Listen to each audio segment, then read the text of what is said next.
Um mundo misterioso, em grande parte desconhecida. Criaturas com um estilo de vida que não existem mais. Pessoas que viveram centenas de anos. Gigantes que dizem ter vagado pela Terra em uma era que desperta a curiosidade de muitos. Claro que estamos falando de uma era pré-diluviana. A Bíblia registra o período antediluviano nos primeiros capítulos do livro de Gênesis. De acordo com o texto bíblico, a civilização humana da era pré-diluviana alcançou grandes realizações, mas também perpetua uma cultura de pecado. Mas como era a vida das pessoas naquela época? O que elas fizeram? O que aconteceu no mundo antes do grande dilúvio? É exatamente isso que discutiremos a partir de agora neste vídeo. Obviamente, a primeira família antediluviana era a família de Adão. Depois de serem expulsos do jardim do Éden, Adão e Eva se estabeleceram, tiveram filhos e filhas. Como sabemos, o primeiro filho desse casal foi Caim. No entanto, Caim também foi o primeiro assassino do mundo antediluviano. Ele matou brutalmente Abel, seu próprio irmão. Depois desse terrível pecado, Caim recebeu uma marca de Deus e construiu uma cidade na terra de Nod. Cane nomeou essa cidade em homenagem ao seu primeiro filho, Enoque. Esta cidade antediluviana é a primeira cidade mencionada na Bíblia. Ao contrário das teorias extrabíblicas que afirmam que a Escritura explica claramente que o homem foi criado por Deus como um ser racional e moralmente capaz. Isso significa que, enquanto o homem experimentava uma espécie de evolução intelectual à medida que adquiria conhecimento e desenvolvia novas tecnologias, não houve um processo evolutivo como espécies, conforme argumentado por alguns cientistas. Isso fica muito claro quando vemos os relatos bíblicos do período antediluviano.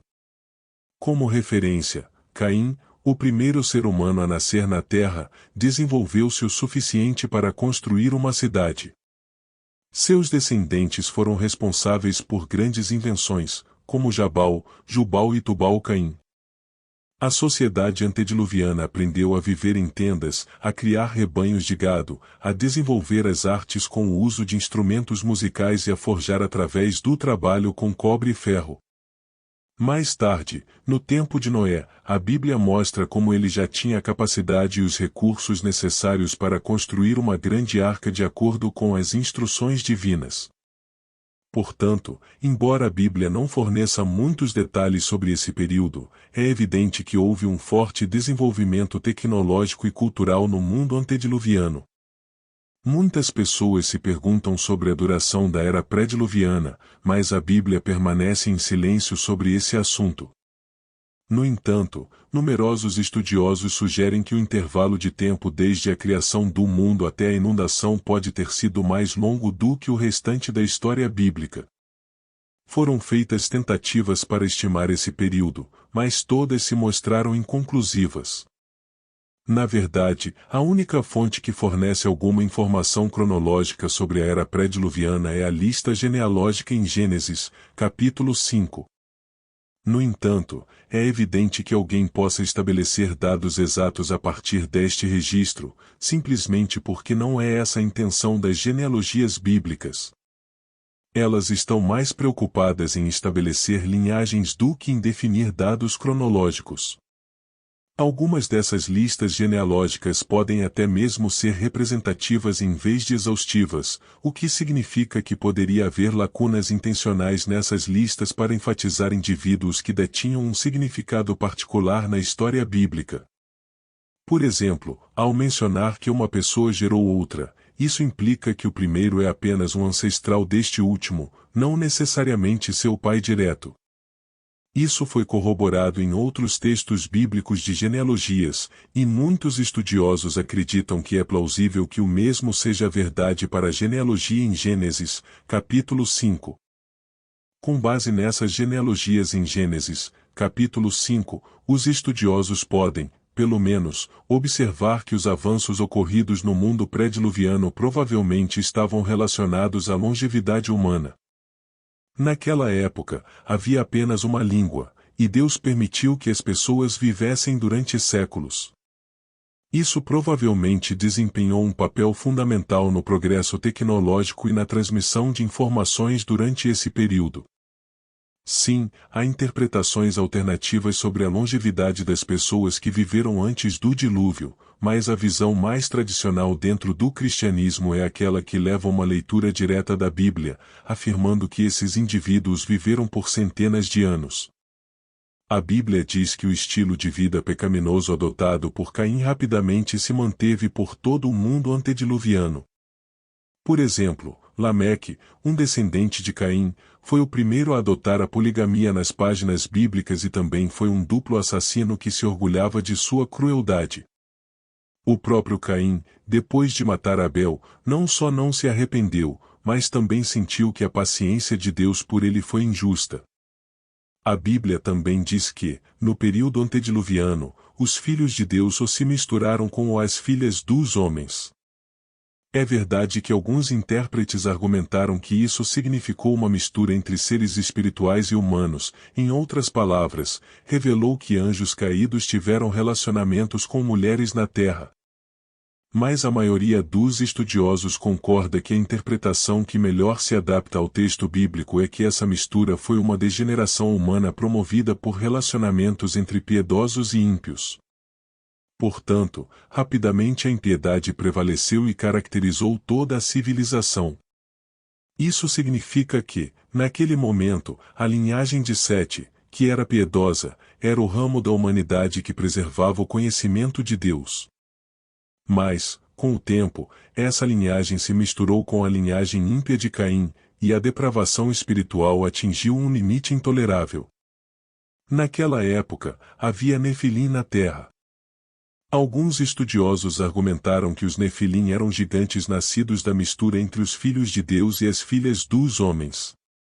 No entanto, muitos outros estudiosos do Antigo Testamento acreditam que é mais provável que os Nefilim fossem homens poderosos e famosos na antiguidade, que exerceram através de domínios de tirania, aumentando ainda mais a situação de depravação da humanidade. No entanto, no período antediluviano, também havia pessoas que eram verdadeiramente comprometidas com o Senhor. Abel, por exemplo, foi o primeiro mártir e continuou a ser lembrado como um exemplo de fé até os tempos do Novo Testamento. Enoque foi outro que tinha uma relação tão próxima com Deus que ele foi levado e não viu a morte. Finalmente, foi nesse período que Noé nasceu, cresceu e se desenvolveu como homem. Mas nos últimos anos do período antediluviano, Noé foi uma rara exceção de uma pessoa que continuou a temer o Senhor. A Bíblia diz que sua família foi a única poupada quando Deus, em sua paciência, encontrou a depravação geral da civilização intolerável. E assim, terminou o período antediluviano, com o derramamento da ira de Deus e a destruição da terra. A situação era tão complicada, a maldade estava em um nível tão alto que o escritor bíblico registra a insatisfação de Deus com a humanidade através da figura de Noé, dizendo que Deus se arrependeu de ter criado o homem.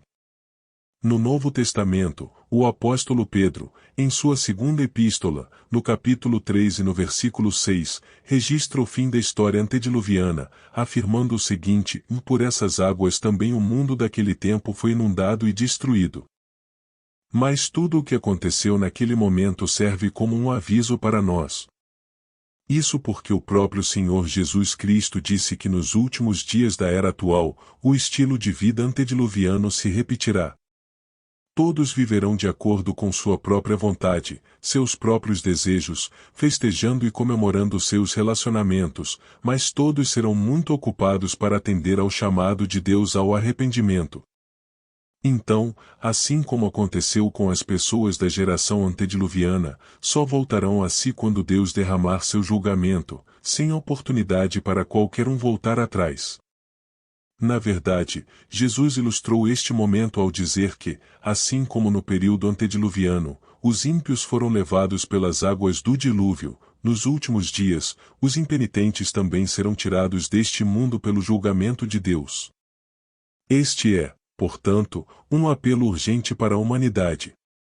A Bíblia não pinta uma imagem do mundo antediluviano para satisfazer nossa curiosidade sobre os tempos antigos, mas como um lembrete claro de que um estilo de vida caracterizado por ignorar os padrões de Deus e entregar-se ao pecado retornará ao julgamento divino. Os paralelos entre o mundo antediluviano e a nossa era atual deveriam servir como um aviso para nós.